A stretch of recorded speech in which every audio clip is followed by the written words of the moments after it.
প্রশ্নপত্রে বিপ্লবীদের সন্ত্রাসবাদী বলে উল্লেখ। আর আমার মনে হলো যে এটা প্রত্যেকটা নাগরিকের কর্তব্য, বিশেষ করে যদি কোনো মিলিটারিকে, কোনো সামরিক বাহিনীর সঙ্গে নিযুক্ত যে কোনো ব্যক্তিকে, কিংবা ভারতের স্বাধীনতা সংগ্রামীদের কেউ যদি এইভাবে কেউ ইচ্ছাকৃত অনিচ্ছাকৃত উদ্দেশ্য প্রণোদিত কদর্য ভাষায় আক্রমণ করে, তাহলে ভারতের স্বাধীন নাগরিক হয়ে আমার মনে হয় এটা সকলের দায়িত্ব যে এটার প্রতিবাদ করা। তাই আমার মনে হলো সমস্ত ন্যাশনাল ইন্টারন্যাশনাল সমস্ত খবরের থেকে এই খবরটাতে বেশি প্রায়োরিটি দেওয়া উচিত।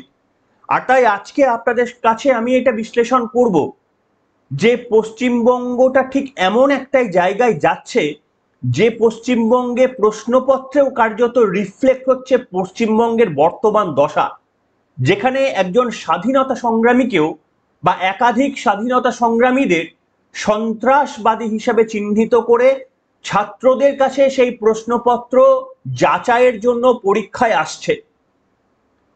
আপনারা অনেকেই জেনে গিয়েছেন, কিন্তু জানি না কতটা গভীর থেকে জেনেছেন, তবে এই বিষয়টি আমাকে অত্যন্তভাবে পীড়া দিয়েছে, আমাকে অত্যন্তভাবে নাড়িয়েছে। আশা করি আপনাদের প্রত্যেককে নাড়াবে, তার কারণ আজকে যেই স্বাধীনভাবে বাঁচছেন, নিজের ইনকামটা নিজে ভোগ করতে পারছেন আত্মসম্মানের সঙ্গে, সেই অধিকারটা দিয়ে গিয়েছিল আমাদের এই স্বাধীনতা সংগ্রামীরা। আর তাদেরকে যদি অপমান করা হয়, আমার মনে হয় কোথাও নিজের বাবা মাকে অপমান করার থেকে কোনো অংশে সেটা কম হিসাবে ধরা উচিত ভারতের স্বাধীন নাগরিকের। আজকে এই নিয়ে আপনাদের সামনে তথ্য জানাতে চলেছি। নমস্কার, ওয়েলকাম টু সিম্পল এসএবিসি। আপনাদের সকলকে স্বাগত জানিয়ে এটি মর্মান্তিক খবর শুরু করছি। তবে মর্মান্তিক এই কারণে এখন আর নয়, তার কারণ যে শাসনকাল আমাদের প্রতিষ্ঠা হয়ে গিয়েছে আমাদের এই রাজ্যে, এই শাসনকাল থেকে মুক্তির তো কোনো আশা নেই। কিন্তু মানে দেখুন, যে কোনো গভর্নমেন্ট হয়তো 100টা কাজ করলে 10টা ভুল করে, 20টা ভুল করে, কিন্তু আপনি কোনো সরকারকে দেখবেন 100টা কাজের মধ্যে প্রায় 90টা ভুল করে, এবং তার মধ্যে অনেকটা ইচ্ছাকৃত। সেই কারণেই দেখবেন এই যে অনুব্রত মণ্ডল এইরকম ভাবে পুলিশের মা বোন নিয়ে একেবারে তীব্র, এর থেকে নোংরা ভাষা তো আর বলা যায় না, এই ভাষায় অপমান করার পরেও ওই পুলিশরাই আবার অনুব্রত মণ্ডলকে প্রোটেক্ট করছে, এবং যারা বিরোধিতা করছে, যে সমস্ত স্বাধীন মানুষরা যারা বিরোধিতা করছে, তাদের বিরুদ্ধে পুলিশ খড়গহস্ত।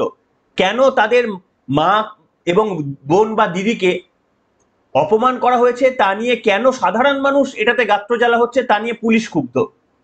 এটা যদি উল্টো না হয় তাহলে কোনটা উল্টো? আপনারা জানেন যে এই যে চাকরি চলে যাওয়া, চাকরি চুরি, দুর্নীতি, সুপ্রিম কোর্টের নির্দেশ, তারপরে এসএসসির সেই পরীক্ষার নির্ঘণ্ট প্রকাশ এবং সেখানে কিছু তথ্য, যেখানে আমাদের এই সরকার এবং এসএসসি নিজে ঠিক করে দিয়েছিল কারা দাগি, কারা ফাঁকা প্রশ্নপত্র দিয়ে নাম্বার পেয়েছিল।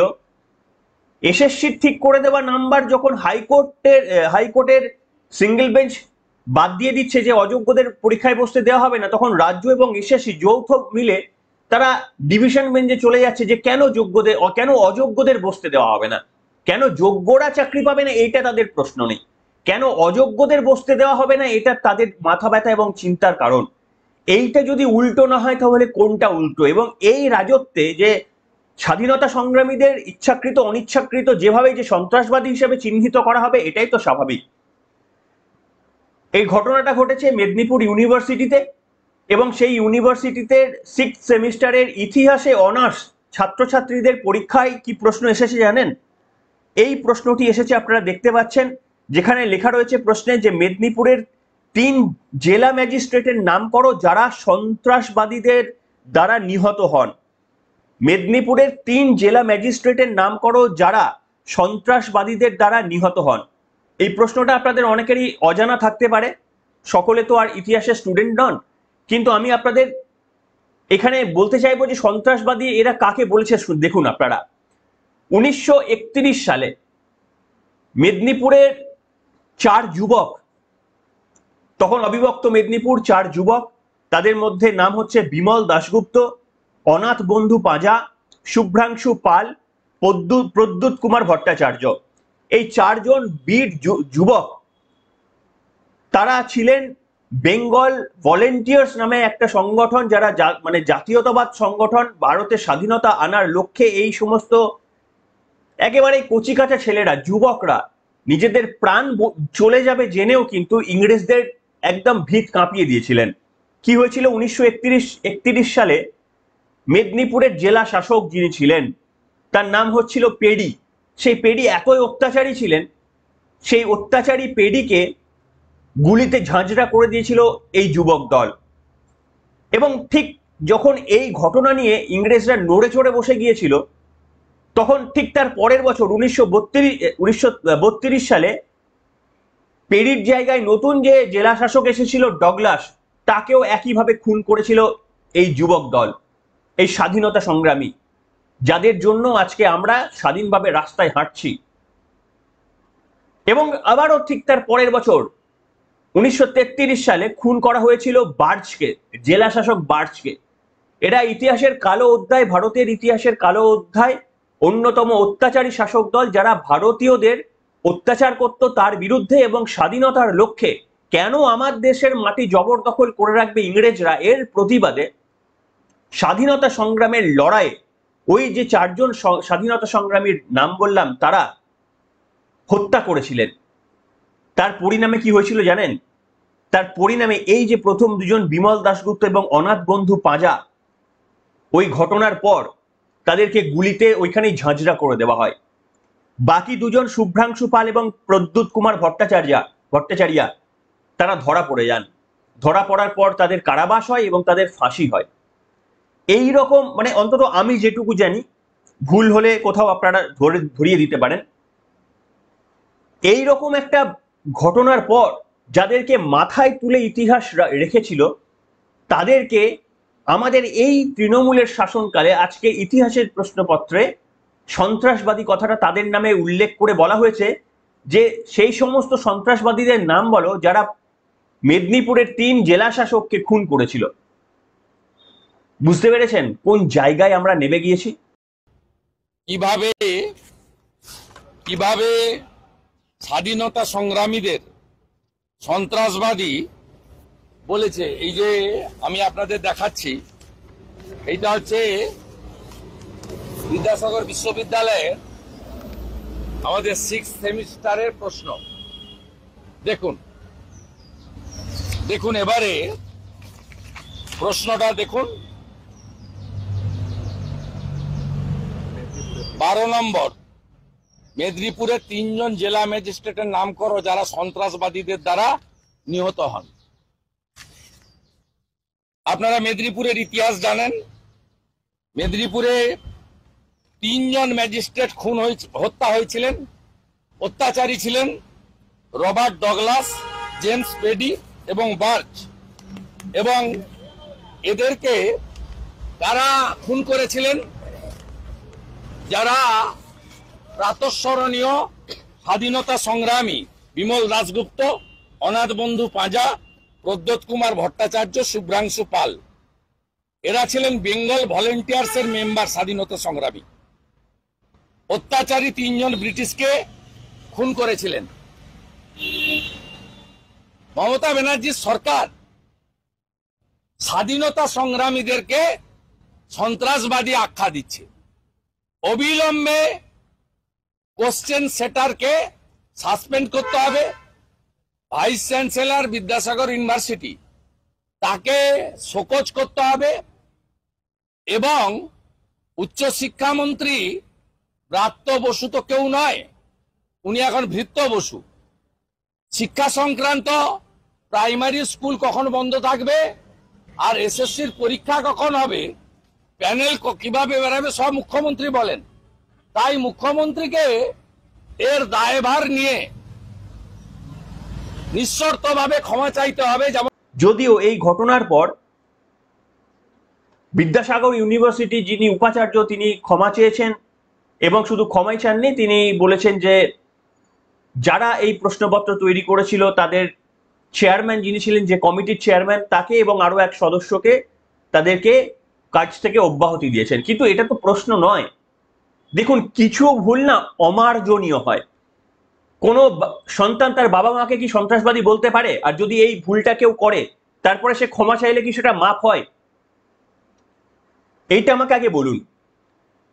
যাদেরকে মাফ করে দেওয়া হচ্ছে বা এই ছোট একটা দিয়ে ছেড়ে দেওয়া হচ্ছে, কর্ম থেকে অব্যাহতি, ডিউটি থেকে অব্যাহতি দিতে, তাই তো চাকরি যায়নি, তারা তো সবকিছুই পাবে। এটা তো লোক দেখানো একটা পদক্ষেপ ছাড়া আর কিছুই নয়। আপনি বলুন, আপনি এইভাবে ভাবুন যে আপনার নিজের বাবা মাকে যদি কেউ সন্ত্রাসবাদী বলে এবং তারপরে সে যদি ক্ষমা করে বলে না ভুল করে লিখে ফেলেছিলাম, তাহলে কি সেটা মাফ করা যায়? মাফ করা যায় সেটা? ঠিক তেমনি ভাবে আমাদের দেশের স্বাধীনতা সংগ্রামীদের যারা সন্ত্রাসবাদী বলে উল্লেখ করেন, তাদের কি আপনারা মনে করেন যে তাদের ছেড়ে দেওয়া উচিত? তারা ক্ষমার যোগ্য অপরাধ করেছেন বলে মনে করেন, নাকি এদের স্থান হওয়া উচিত জেলের অন্দরে? কঠোর থেকে কঠোরতর আমি শাস্তির দাবি করছি।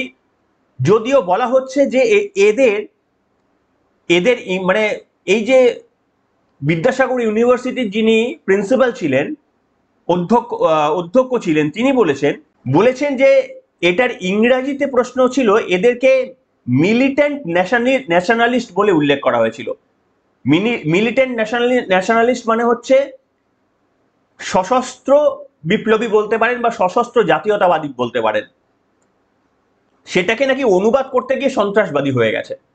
সশস্ত্র জাতীয়বাদী থেকে সন্ত্রাসবাদী যারা করে ফেললেন ট্রান্সলেশনটা, তাদের কি অধ্যাপক হওয়ার কোনো দায়বদ্ধতা রয়েছে? কিভাবে তারা চাকরি পেয়েছেন এটা কি আওতায় আসা উচিত নয়?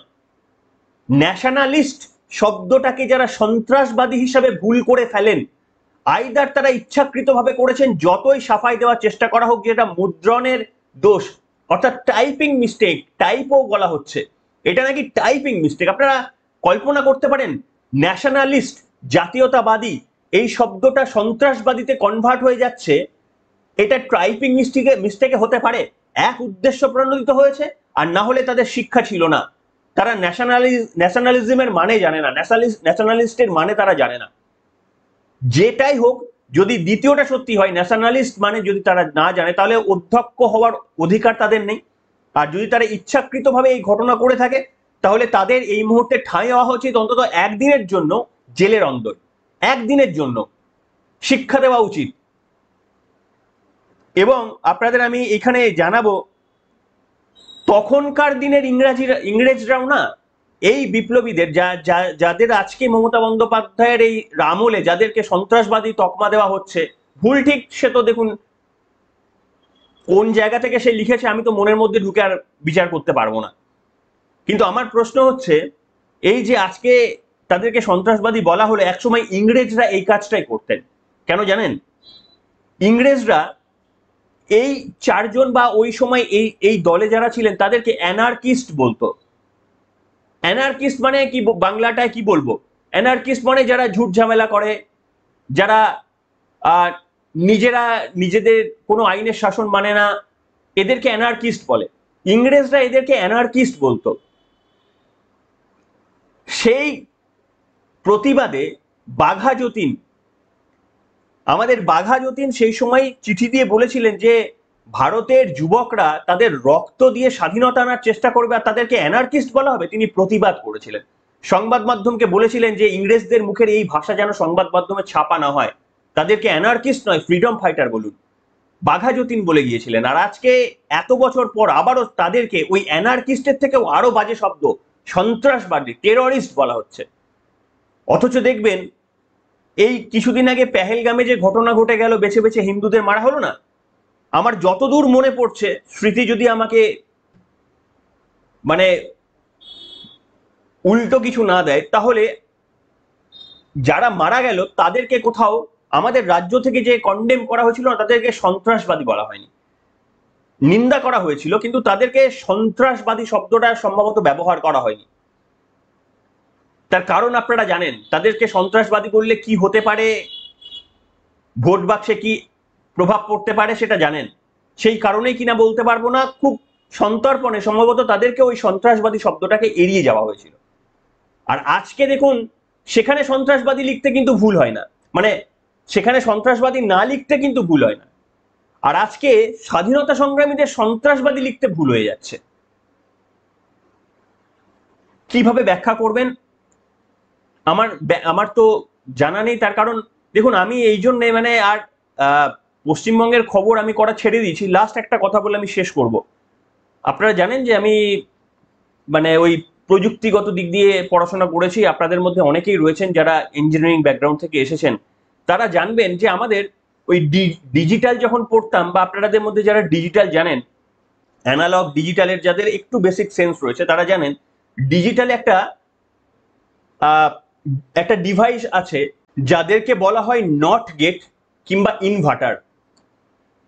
অনেকে বুঝবেন যে নট গেট বা ইনভার্টার, এনওটি নট গেট বলা হয় কিংবা ইনভার্টার বলা হয়। অর্থাৎ আপনি যে সিগন্যাল পাঠাবেন ঠিক তার বিপরীত সিগন্যালটা প্রডিউস হয়। অর্থাৎ 0 পাঠালে 1 তৈরি হয়, আর 1 যদি পাঠান তাহলে 0 তৈরি হয়। এটাকে ইনভার্টার বলে বা নট গেট বলে। আমার মনে হয় আমাদের এই মুহূর্তে ওই কংগ্রেসের সময় থেকে শুরু করে তারপরে 34 বছরের বাম শাসনের পর তৃণমূল কংগ্রেস আজকে যে জায়গায় পশ্চিমবঙ্গকে নিয়ে গেছে, এটা কিন্তু একটা ঐতিহাসিক তাৎপর্য রয়েছে প্রযুক্তিগত দিক থেকে বা ডিজিটালের দিক থেকে। যদি আমি ব্যাখ্যা করি, জানি না কতজনকে বোঝাতে পারবো। এই মুহূর্তে যে সরকার রয়েছে, এই মুহূর্তের যে সরকারের পাশে যদি একটা নট গেট লাগিয়ে দেন, তাহলে সেটা হয়ে যাবে একটা আইডিয়াল সরকার।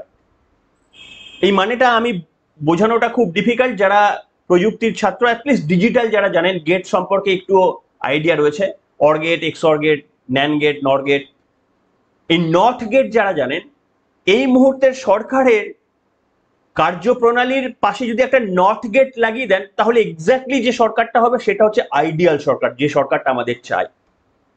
তার মানে হচ্ছে সবকিছুর 16 কলা আমরা পূর্ণ করে ফেলেছি সমস্ত দিক থেকে। না হলে কিন্তু আমি নট গেট বসাতাম না। ধরুন কোনো সরকার 50% ভুল করছে আর 50% ঠিক করছে, এখানে যদি আমি নট গেট বসাই তাহলে কি হবে? তাহলে যে 50% ভুল সেটা 50% ঠিক হয়ে যাবে, কিন্তু যেটা 50% এখন ঠিক আছে সেটা তো 50% আবার ভুল হয়ে যাবে পরবর্তীকালে। কাজে নট গেটটা সবসময় ব্যবহার করা যায় না। নট গেটটা কখন ব্যবহার করা যায়? যখন পুরোটাই ভুল। যখন পুরোটাই ভুল তখন শুধুমাত্র এই নট গেটটা ব্যবহার করে আমি পুরোটাই ঠিক কনভার্ট করে ফেলতে পারি। আমার এখন মনে হচ্ছে ওই রকম যদি একটা কিছু থাকতো আমাদের হাতে, যে রাজনীতির নট গেট, তাহলে সেটা পশ্চিমবঙ্গ এমন একটা রাজ্যে পরিণত আমরা হয়ে গিয়েছি, এখানে নট গেটটা ব্যবহার করতে পারতাম। যদি ওই হাইপোথেটিক্যালি ব্যবহার করা যেত, তাহলে যে পশ্চিমবঙ্গটা আমরা পেতাম, সেটা গোটা ভারতবর্ষের মধ্যে 1 নম্বর রাজ্য হয়ে যেত। এটা আমি বলতে পারি। যাদের বোঝাতে পারলাম তাদের জন্য আমার এই প্রয়াসটা ভালো লাগলো।